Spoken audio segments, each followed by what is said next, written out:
So guys, good morning and welcome to today's episode. This episode we're actually doing Q&A, but right now we've unhooked our single trailer from our truck. We're hooking it onto a different truck because we're taking our truck, which is over there, to pick up our crawler hauler. Did you guys get that?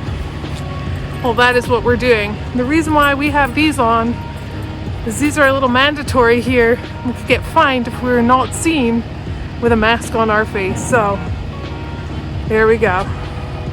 Let me get this sorted. Pull forward? No, you're good. You're perfect. Teamwork, babe. Of course I am. Of course. Teamwork makes the dream work, Walter. Yep. Oh, COVID. You better put that mask on. I know. I'm working on it. I hate it because it fogs up my glasses. I should have worn contacts.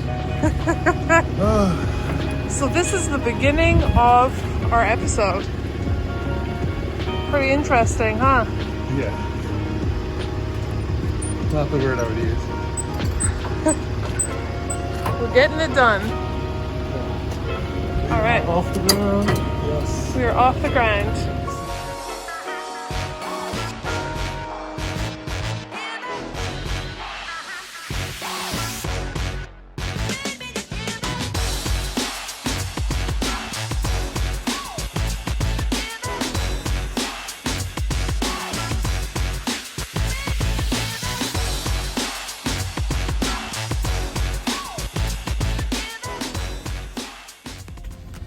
All right, we're back in the truck. I think we can now take these off.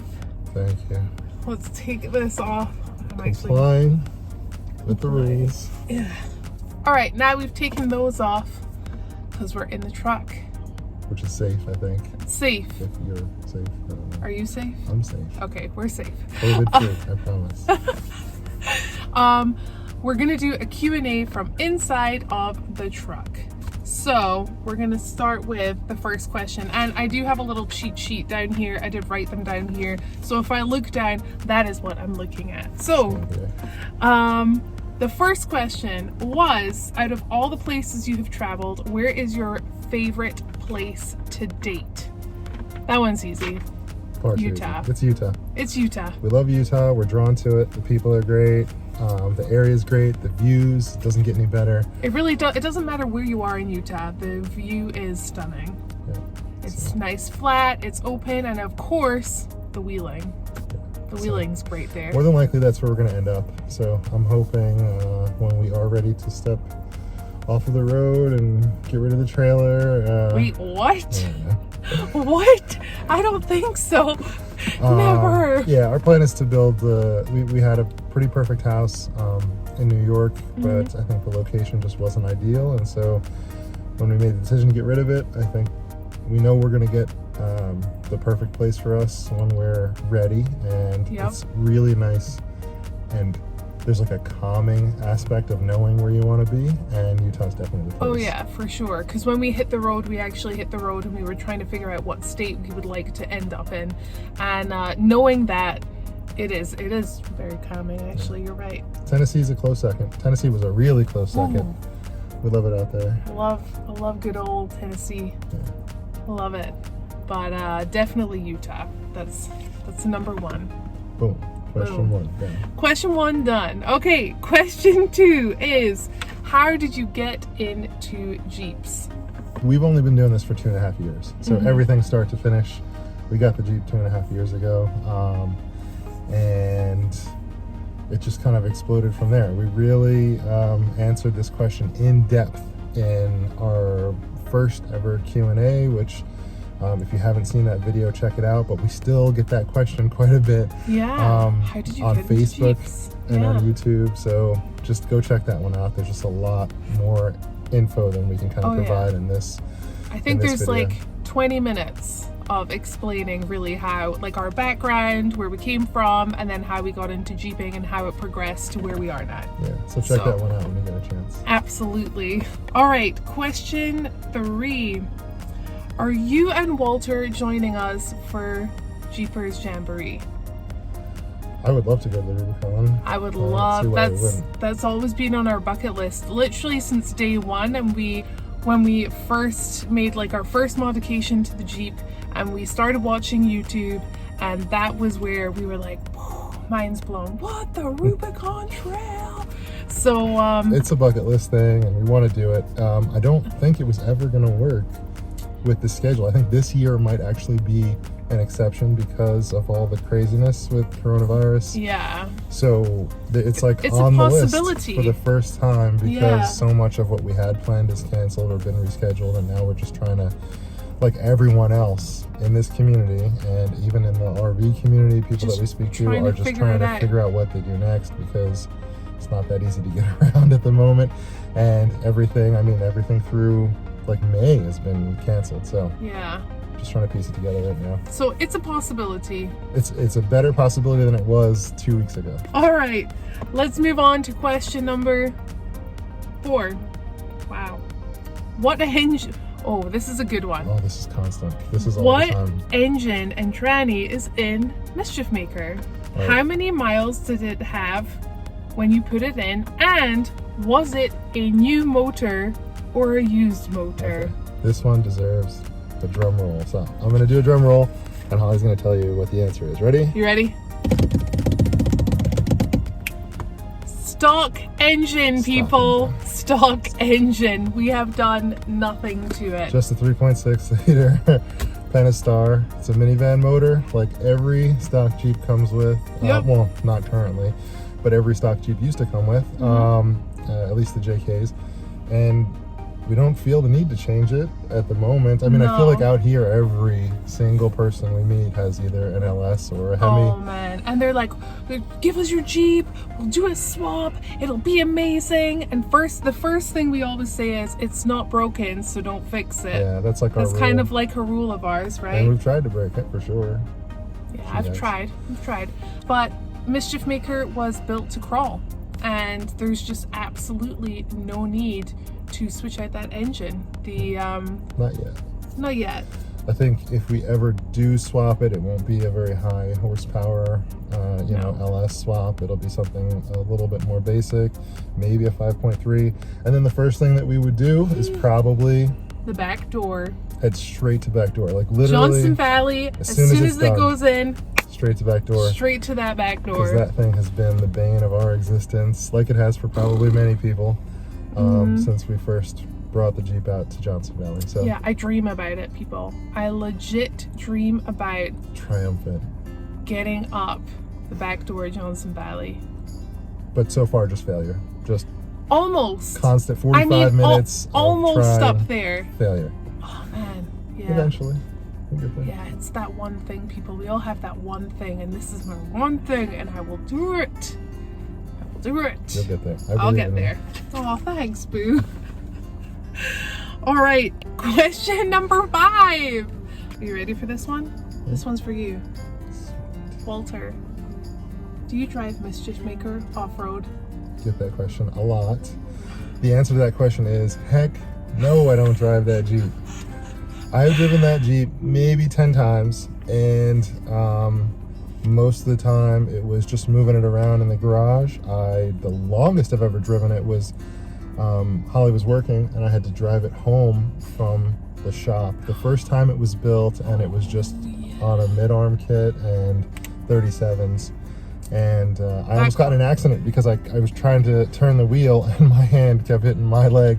It's tight. So the Jeep has really been designed around Holly and to meet her needs. It's like the perfect little cockpit for her. That's what we wanted.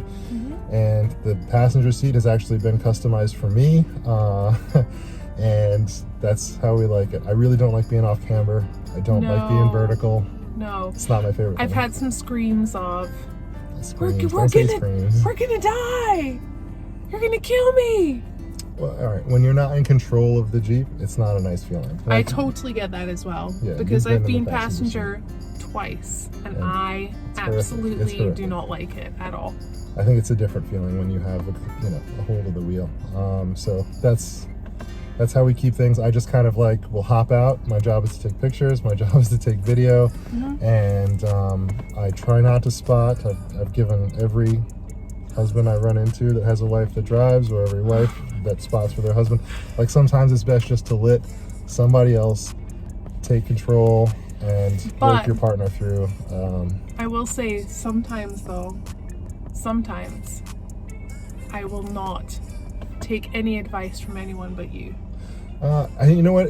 There have been a couple of times where I'm like, when the vehicle gets in a spot where it's going to get damaged, I feel like I've had situations where somebody just feels bad. We were in Johnson Valley most recently, and she tagged the door. She tagged both doors on both sides of the vehicle, and both times the person that was spotting her was like, "Oh, I feel really terrible." It's just, look, it's going to happen. It's not that big of a deal. It is. That's what we do. You know, but in those situations, I got to come in, and then, you know, I'm not going to get upset about it, because I can appreciate how difficult it is to try and spot somebody through some of the stuff that they do. So I never get upset about it, but I also understand when people just want to bow out and they don't want to, you know, that sucks to feel that way, that you damage somebody's Jeep, but it's just a Jeep. It's all right.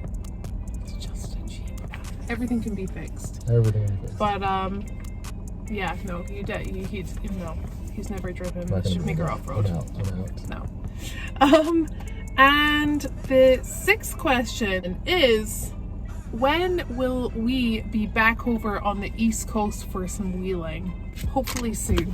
I really want to get to the East Coast, man. I miss that mud.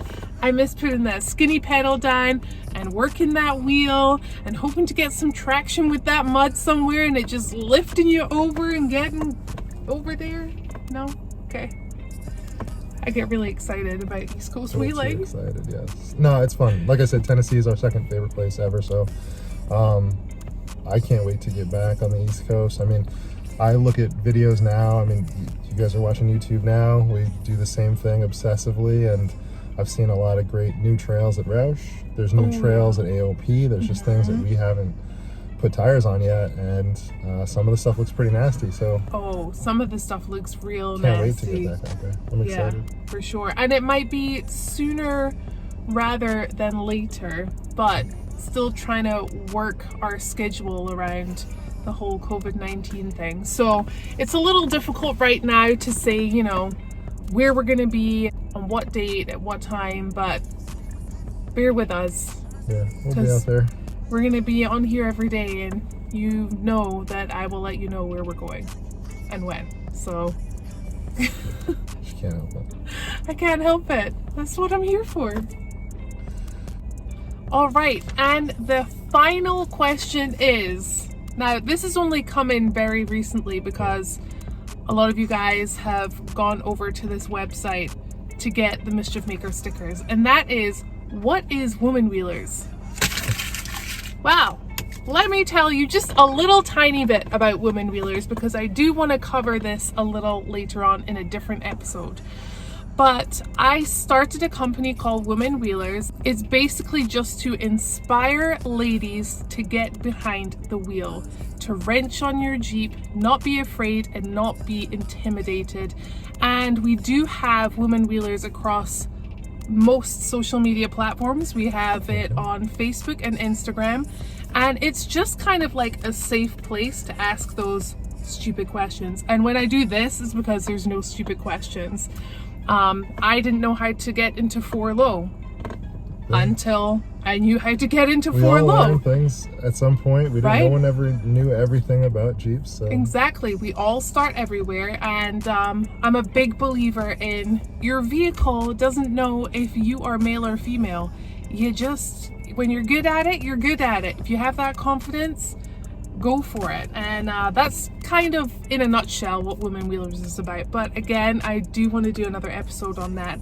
So if you head on over to woman-wheelers.com, that is where you can find your Mischief Maker sticker. And as of next week, fingers crossed, we're getting more Mischief Maker hats done, only because you guys have reached out and you have asked for those.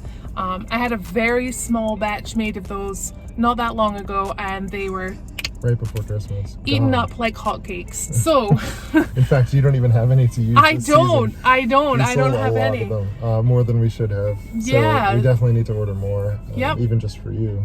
Yep, they're ordered.